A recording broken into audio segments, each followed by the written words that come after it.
Assalamualaikum warahmatullahi wabarakatuh. Bismillah, alhamdulillah, wassalatu wassalamu ala rasulillah. Amma ba'du, fala hawla wala quwwata illa billah. Monggo nglajengaken ngaos kitab wasaya panjenenganipun ad-darsus salis, pelajaran ingkang angka 3. Bismillahirrahmanirrahim. Ad-darsus salis utawi pelajaran kang kaping 3 iku fi huquqil khallaqil azim. Tetep ing dalam pira-pira hak Allah kang maha agung wa huquqi Rasulillah sallallahu alaihi wasallam lan mertelake hake Rasulullah sallallahu alaihi wasallam.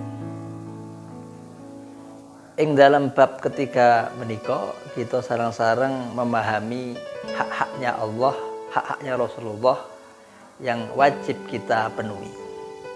Jadi ada hak dan kewajiban. Ini haknya Allah, haknya Rasulullah ingkang kita berusaha wajib memenuhi hak-haknya. Ya bunayya, innallaha tabaraka wa ta'ala. Ya bun innallaha tamastuna Allah tabaraka.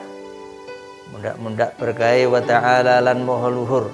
Wa ya Allah iku alladzi khalaqa kang dadekake sira wa aujadaka lan mujudake sira asbaghu alaika lan nyampurnake ing atase sira ni'amahu ing pira-pira nikmate zat zahiron hale ing dalem zahiron ing dalem zahire wa batinan lan batin.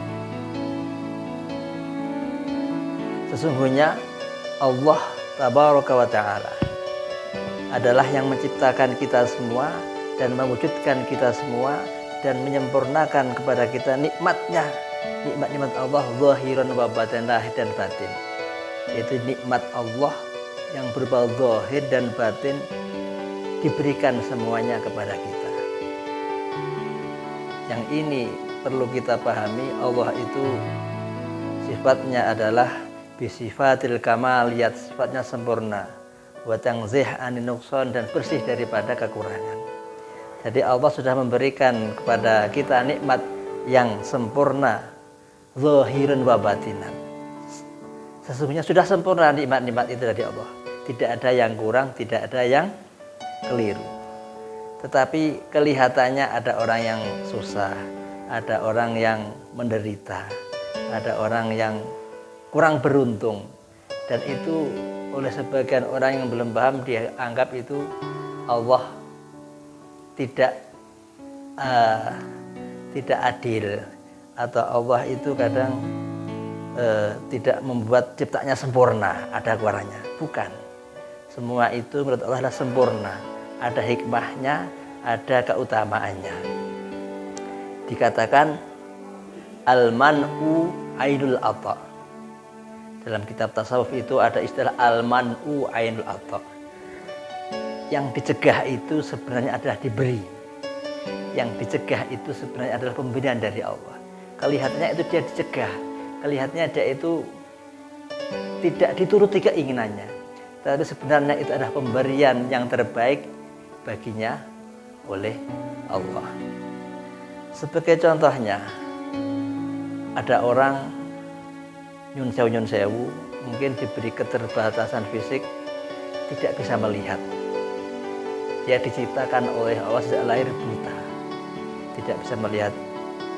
Orang-orang awam, orang-orang umumnya manusia melihat bahwa ini kekurangan, ini adalah disabilitas, kekurangan. Tetapi menurut Allah ini sudah sempurna, ini sudah baik. Maka terlihatlah, maka terbukti. Mungkin gara-gara dia tidak bisa melihat, maka dia diberi keistimewaan lain sehingga dia mungkin ada banyak sekali ditemukan ada hafizul Quran. Orang yang tidak bisa tunanetra tapi bisa hafid Al-Quran. Bahkan ada yang qori yang suaranya hebat sekali. Itu pasti Allah dibalik memberikan kekurangan juga ada keistimewaan yang luar biasa. Dan sesungguhnya tidak ada semua ciptaan Allah yang kurang, semua adalah sempurna. Maka di sini disebutkan wa asbahu alaika ni'amahu zahiran wa batinan, dan Allah itu menyempurnakan nikmat bagi kita semua, lahir batin sempurna semuanya, tidak ada yang kurang. Maka al-man'u ainul ata, walaupun kelihatannya dicegah kelihatannya tidak diberi, kelihatannya diberi kekurangan, tapi sebenarnya itu adalah pemberian dari Allah yang maha sempurna. Alam ta'lam nuturo sira annaka temen sira fi awali amrika ing dalem kawitan sira kunta ana sira iku nutfatan mani fi badani ummika ing dalem kandungane ibu sira wa fama zilta mongko ora kenging sira iku tataka luba bolak-balik fi nikmati rabbika ing dalem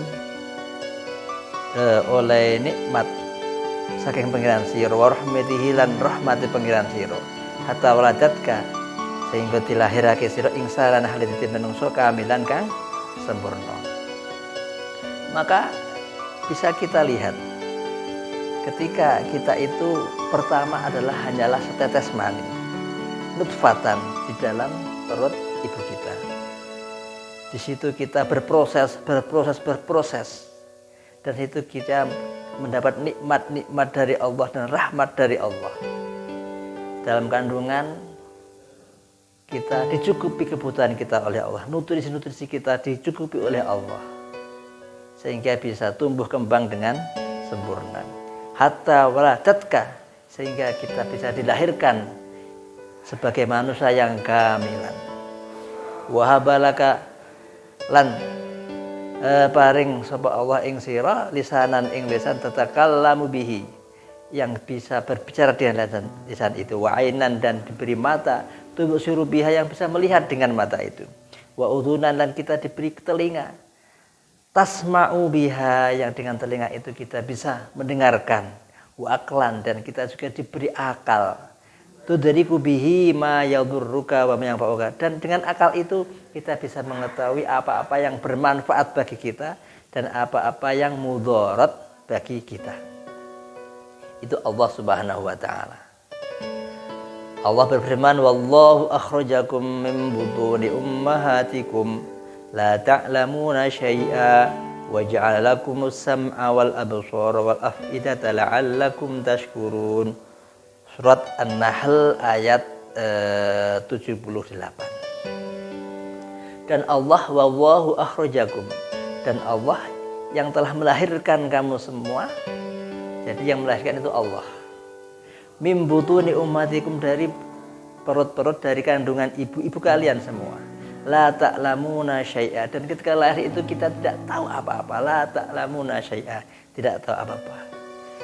Wa ja'alakumus sam'a, Allah menjadikan kita semua, memberikan kepada kita semua as-sam'a, pendengaran, wal absara dan penglihatan, wal af'idata dan hati. Jadi prosedurnya atau urutannya, pertama ketika bayi lahir itu yang pertama diberikan adalah pendengaran. Jadi yang berfungsi dulu secara normal adalah pendengarannya. Maka para ulama-ulama kita mengajarkan ketika bayi yang baru lahir kita disuruh mengadzaninya, mengikomatinya, kuping telinga kanan diadani, telinga kiri dikomati, dengan harapan kalimat atau suara yang pertama didengar adalah kalimat tauhid, kalimat Allah, kalimat Muhammad itu, sehingga diharapkan menjadi anak-anak yang soleh. Karena apa? Ya memang telinga ini yang paling pertama yang berfungsi. Sesuai dengan ini as-sam'a dulu, kemudian setelah telinga wal absar, mata mulai kedip-kedip, wal afidah, ini setelah lama-lama hatinya atau akalnya berkembang dengan baik. La'allakum tashkurun, supaya kita semua menjadi orang yang bersyukur. Alaysa onoto alladzi zat wahabaka kang wis paring sapa zat ing sira hadhihi ni'ami ing iki nikmat tafadzulan krana dadi kanugrahan minnu saking zat wa ihsanan lan krana paring kebagusan iku qadirun kuwasa ala salbiha ing atase ndedel ing atase ngilai kenikmatan idza aghabtahu ing dalem nalikane bendu sapa Allah ing menungso fa ghadiba mongko bendu alaika ing atase sira idza aghdabtahu fa ghadiba alaika. Dan ini apakah kita tidak memikirkan Allah yang memberikan kepada kita nikmat-nikmat sebagai anugerahnya, sebagai kebaikannya, itu juga puasa, juga mampu, juga bisa akan mencabut nikmat-nikmat itu ketika kita idza aghdabtahu, ketika kita berbuat perbuatan yang membuat murkanya Allah. Ketika kita berbuat perbuatan yang mendatangkan murkanya Allah, fa ghadiba 'alaika, maka Allah murka kepada kita sehingga nikmat itu dicabut. Allah juga bisa. Allah yang memberi juga, Allah juga mampu untuk mencabutnya. Nah, ini yang perlu kita renungkan. Semoga kita semua atas nikmat-nikmat Allah yang diberikan kepada kita ini, kita selalu bersyukur dan menjaganya, dan semoga kita diberi pertolongan oleh Allah, jangan sampai membuat murkanya Allah Subhanahu wa taala. Subhanakallahumma bihamdik asyhadu an la ilaha illa anta astaghfiruka wa atubu ilaik. Wassalamualaikum warahmatullahi wabarakatuh.